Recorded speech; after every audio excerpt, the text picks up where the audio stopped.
আচ্ছা, আমরা মূলত আপনার সাথে একটু হাজির হলাম একটা চমৎকার একটা জিনিস দেখানোর জন্য। কোনো স্কুলের একজন নবম শ্রেণীর স্টুডেন্ট মূলত এই অবস্থার লেখালেখি।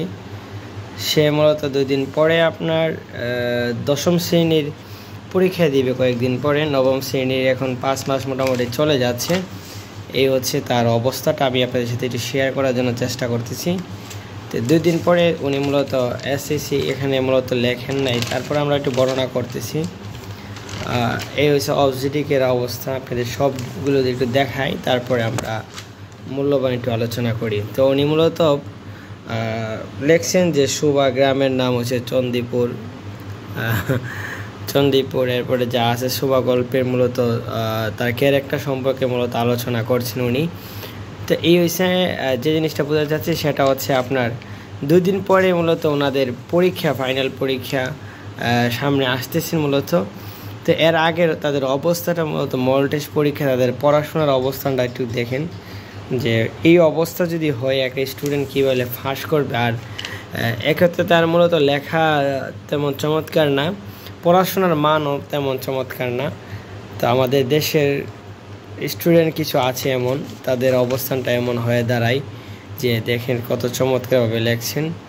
তো আমরা উনি খালি খাতা এখানে লেখছেন, তারপরে এখানে খালি খাতা, এখানে খালি খাতা তারপরেও উনি মূলত লুজ পেপার নিয়ে গেলেন। চমৎকার।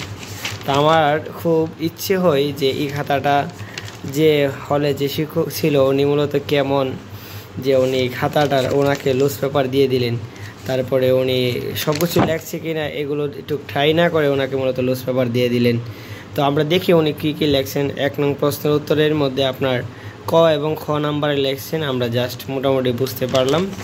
তারপরে হচ্ছে আপনার 3 নং এখানে লেখা, 3 নং দিকে এখন ছোট ঘ নাম্বারটা লেখছেন, মাশাআল্লাহ চমৎকার। এবং আবার খ নাম্বার লেখছে, ওয়াও, খ নাম্বার লিখছেন। আবার 11 নং থেকে তিনি মূলত ঘ নাম্বার লিখছেন, তার মানে হচ্ছে ওই দিক দিয়েছে 2টা, এখানে হচ্ছে 2টা, আর এখানে হচ্ছে 2টা, 6টা প্রশ্নের উত্তর লিখছেন। তারপরে এখানে আছে 1টা প্রশ্নের উত্তর ঘ নাম্বার, তার মানে হচ্ছে 7টা প্রশ্নের উত্তর মানে লিখছেন। এছাড়া সৃজনশীল তো আপনারা জানেনই কী অবস্থা থাকে।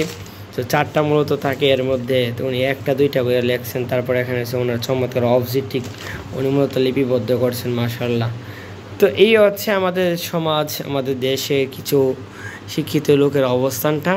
তো তারা যে স্টুডেন্টরা উনি এমন চমৎকারভাবে লিপিবদ্ধ করেছেন, তাদেরকে পড়াশোনার কাছে আমাদেরকে আড়া যায় না।